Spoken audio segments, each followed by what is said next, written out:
Pour cette deuxième portion de la démo, je vais maintenant vous montrer comment automatiser vos documents.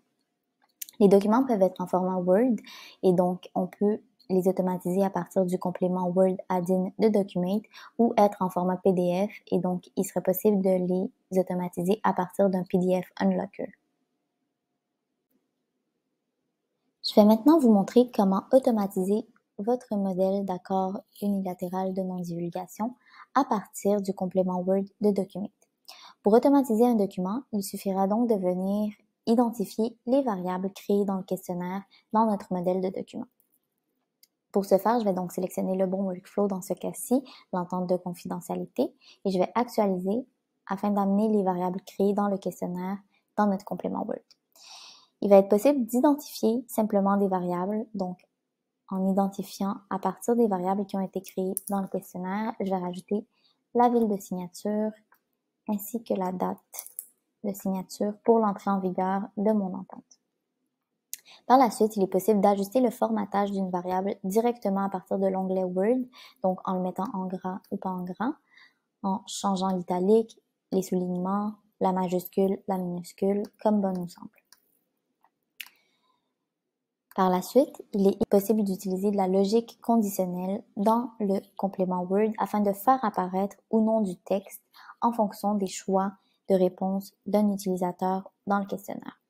Par exemple, si je souhaite pour la première partie faire apparaître uniquement le paragraphe de personne physique si l'utilisateur a choisi une personne physique et uniquement le paragraphe de la personne morale si l'utilisateur a choisi une personne morale, je vais aller dans l'onglet Show Paragraph When qui va me permettre de faire apparaître le paragraphe en fonction du choix de réponse de l'utilisateur.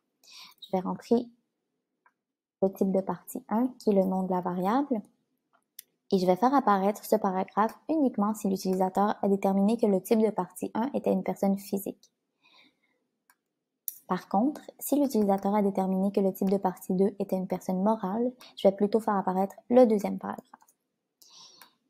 Il sera par la suite possible de venir identifier les variables directement dans chacun de ces paragraphes afin d'identifier le nom complet, l'adresse, la ville de chacune de ces parties.